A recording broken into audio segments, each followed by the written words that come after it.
Kita lanjutkan CNN Indonesia News Report. Pelaksana tugas Ketua Umum PSSI Joko Driono memenuhi panggilan penyidik Satgas Anti Mafia Bola untuk menjalani pemeriksaan. Joko Driono diperiksa sebagai saksi untuk laporan mantan manajer Persibara Banjarnegara Lasmi Indaryani. Joko Driono tiba di gedung di Treskrimum Polda Metro Jaya 24 Januari 2019 pukul 11 siang. Joko Driono didampingi oleh Sekjen PSSI Ratu Tisha. Joko Driono diperiksa untuk tersangka Prianto, mantan anggota Komisi Wasit Asprof PSSI Jawa Tengah. Joko Driono mengatakan selain diperiksa untuk tersangka Prianto, dirinya juga diperiksa untuk tersangka Anik Yuni Artika, putri dari Prianto, mantan wasit futsal. Joko Driono menyatakan ia akan memberikan keterangan yang dibutuhkan penyidik untuk membantu proses penyidikan agar dapat selesai secepat-cepatnya. Ini panggilan atas kasus yang dilaporkan oleh Persibara untuk Mr. P, Mr. dan saya dimintakin keterangan untuk pemeriksaan hari ini. Saya akan membantu proses ini agar bisa diselesaikan secepatnya. Satgas Mafia Bola Kepolisian terus bekerja menyelidiki dugaan match fixing dan praktik mafia bola di Liga 2 dan Liga 3 musim 2018. Sejauh ini Satgas pimpinan Hendro Pandowo telah menetapkan 11 tersangka. Satgas juga telah memanggil pelaksana tugas Ketua Umum PSSI Joko Driono dan memeriksa Figit Waluyo, sosok yang diduga memiliki peran sentral dalam pengaturan pertandingan di antaranya pada match PSS Sleman dan PSMP Mojokerto musim lalu.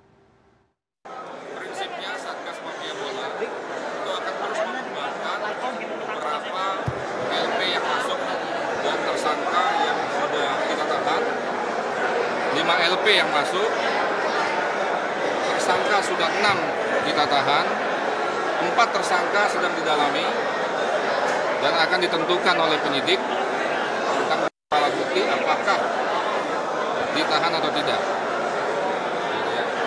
Terus Saudara produser lapangan CNN Indonesia Arief Kurniawan di Mabes Polri Jakarta. Selamat siang. Arief, bagaimana jalannya pemeriksaan terhadap pelaksana tugas Ketua Umum PSSI Joko Driono siang ini?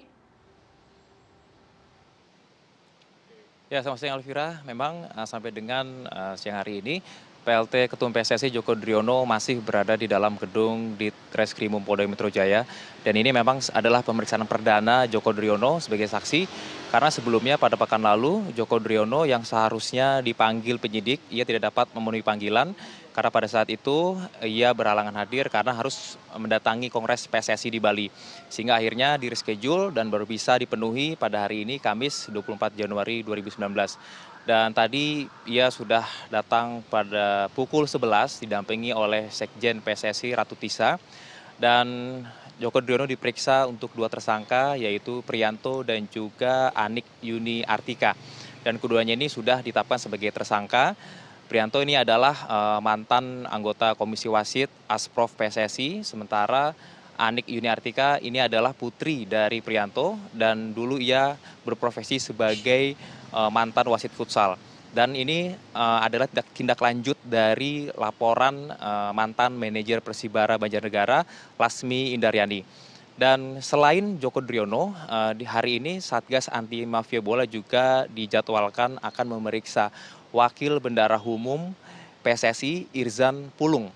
Namun hingga hari ini saudara Irzan Pulung belum terlihat hadir di gedung di Treskrimum Polda Metro Jaya. Dan Joko Driono ini sebagai PLT Ketum PSSI akan dimintai keterangan. Dan seperti juga pejabat PSSI lainnya yang sudah diperiksa sebelumnya seperti Ratu Tisha, lalu pada pekan lalu juga ada Bendahara PSSI Barrington Siahaan juga sudah diperiksa. Pada pemeriksaan sebelumnya memang pihak penyidik lebih mendalami kepada teknis bagaimana tugas dan juga tupoksi dari PSSI dalam menjalankan liga. Dan memang belum ada menyasar kepada pertanyaan inti seperti nama ataupun oknum-oknum tertentu yang diduga sebagai aktor-aktor pengatur skor dalam pertandingan. Dan sampai dengan hari ini itu total dari Satgas Anti Mafia Bola sudah menetapkan total 11 tersangka. Dan untuk 6 tersangka yang sudah diperiksa dan juga berkasnya itu ditargetkan akan selesai pada akhir Januari 2019.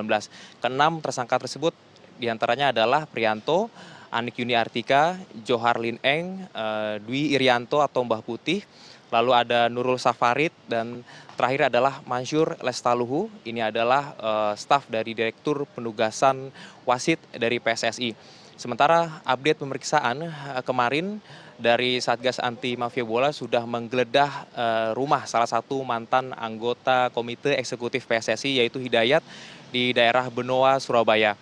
Dan kemarin Karopenmas dari Polri yaitu Brigjen Polisi Dedi Prasetyo mengatakan dari penggeledahan tersebut penyidik berusaha mengumpulkan 2 alat bukti untuk bisa meningkatkan status Hidayat dari saksi sebagai tersangka.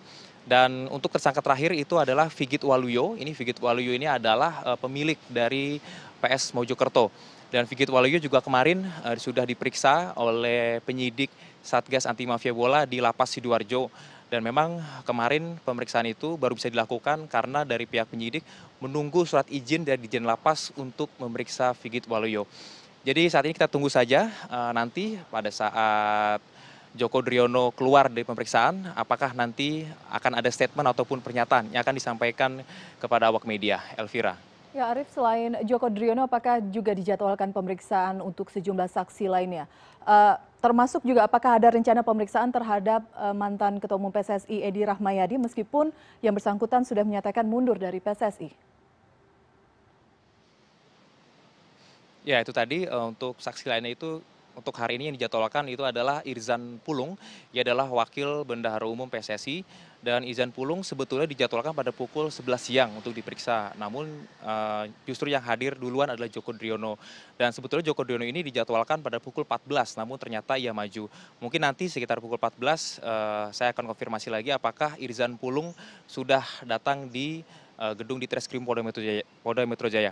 Dan untuk mantan Ketum PSSI Edi Rahmayadi, ini jika saya mengutip dari pernyataan Karopenmas Polri Brigjen Dedi Prasetyo yang mengatakan hingga kini penyidik belum akan mengarah kepada Edi Rahmayadi karena memang dari fakta-fakta hukum dan juga kronologi konstruksi hukum yang sedang disusun oleh penyidik memang belum ada mengarah kepada mantan Ketum PSSI Edi Rahmayadi. Dan perlu diingat juga saat ini penyidikan yang dilakukan oleh Satgas Anti Mafia Bola ini adalah fokus di Liga 3 terlebih dahulu. Belum menyentuh kepada Liga 2 apalagi Liga 1. Dan kemarin juga Karopenmas Polri Dedi Prasetyo mengatakan untuk bisa masuk ke Liga 2 itu tergantung dari keterangan dan juga fakta-fakta hukum yang ditemukan ataupun didapat oleh penyidik selama pemeriksaan. Dan sebetulnya aktor kunci untuk bisa membawa penyidikan ini untuk masuk ke Liga 2 itu adalah berada di tangan Figit Waluyo. Jika pihak penyidik bisa mendapatkan keterangan yang valid ataupun yang bisa dibuktikan dengan alat bukti, itu keterangan dari Figit Waluyo itu bisa masuk ke dalam Liga 2 karena memang Figit Waluyo ini perannya itu adalah menyuap untuk bisa membawa klubnya yang dimilikinya PES Mojokerto untuk naik tingkat dari Liga 3 ke Liga 2. Namun kepada siapa ia menyuap ini memang belum diketahui siapakah aktor di belakangnya. Jadi kita masih menunggu apakah nanti dari Satgas Anti Mafia Bola bisa masuk ke Liga 2 dan mungkin bahkan bisa masuk ke Liga 1. Namun untuk Edi Rahmayadi itu masih jauh dari penyidikan. Elvira. Baik Arief, terima kasih informasi Anda langsung dari Polda Metro Jaya.